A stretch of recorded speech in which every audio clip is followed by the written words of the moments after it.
Hi everyone, welcome to At Home. I'm super excited about today's project. We're going to make this adorable Heirloom Blooms baby quilt. Let me show you how to make it.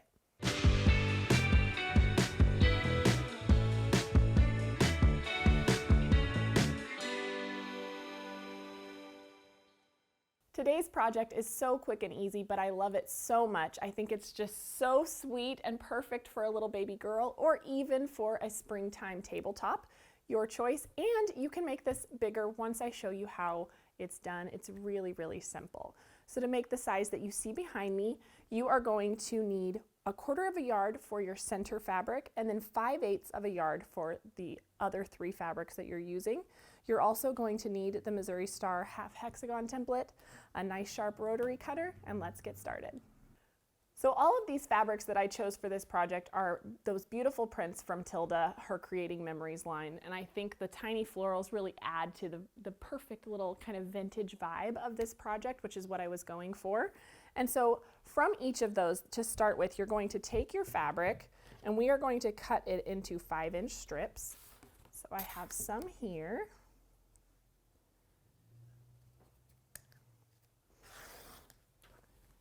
And the pattern, of course, will tell you exactly how many of each strip color you need, but basically we are just going to then cut out our half hexagons. So I'm going to make sure that's nice and straight and that my selvage isn't going to be peeking through on the back side. There we go. And I've already cut some off of this one, so it's not a whole strip, but it gives you a good idea. Make that first cut.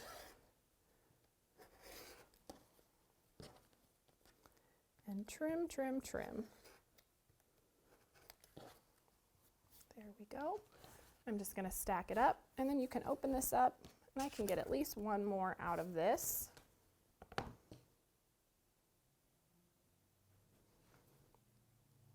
that little notch. It is helpful to go ahead and cut those out. And that looks a little crooked, so I'll straighten it.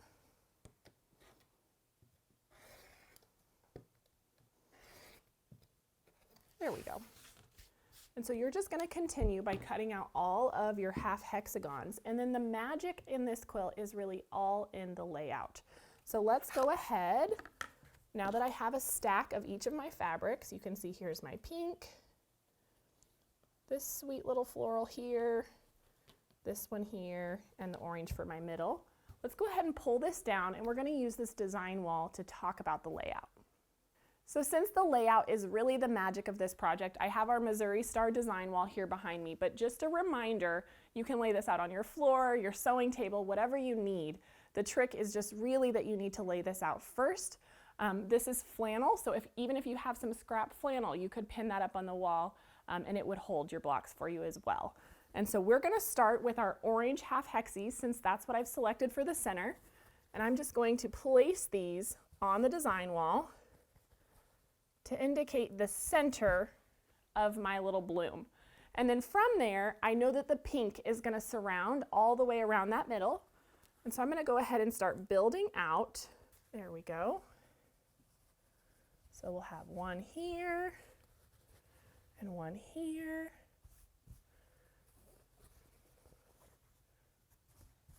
And I really want to get kind of this top half laid out for you so you can see how it comes together.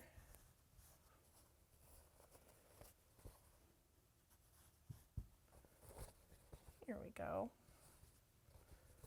Just enough to get going.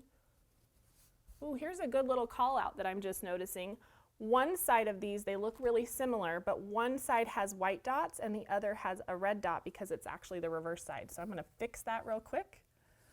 I think I like the little white dot best. A good thing to watch for.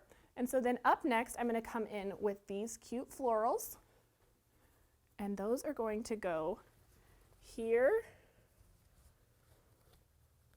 and here, and then also here. These kind of alternate.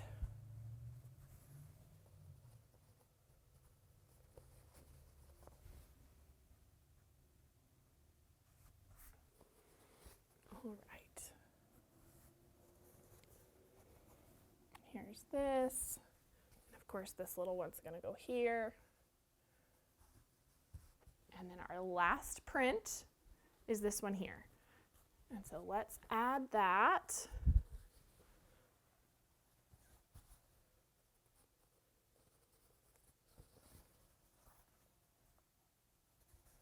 Just like so.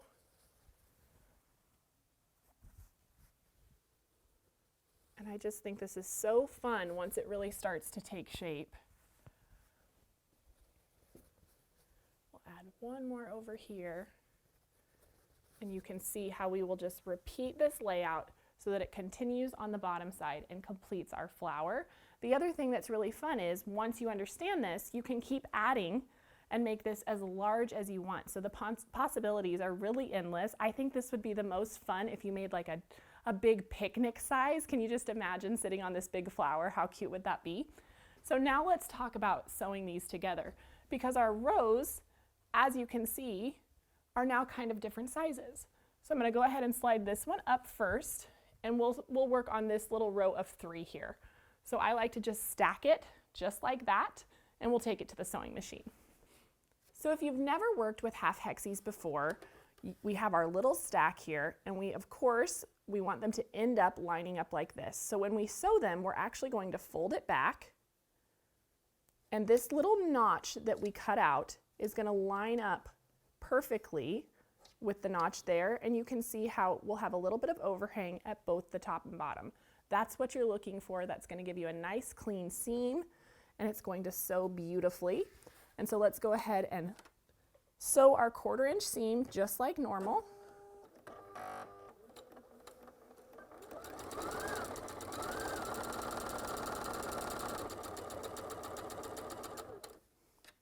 There's one. And so now you can see when I fold that back how nicely that lines up. Let's go ahead and give it a press at the iron. And so I'm just going to roll that back. Make sure it lays nice and flat. And so same thing, we can now come back and add our next hexagon by just folding that back, lining up the little notch that we cut. And so we see that little bit of overhang top and bottom. That's our 1/4 inch seam allowance. And sewing this down.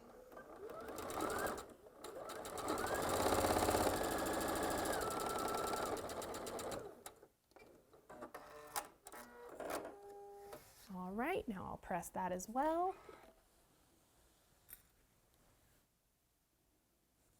Okay, so now let me go ahead and grab the little single half hexie that we're going to add to this, because I know it can be a little confusing to add, you know, a partial row, and that you're going to be doing a lot of that in this project.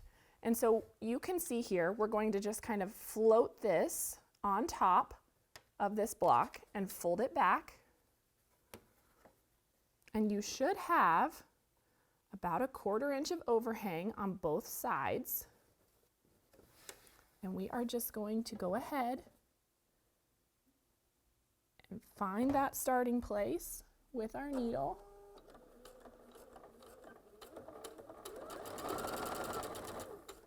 Make sure I'm lined up down here as well.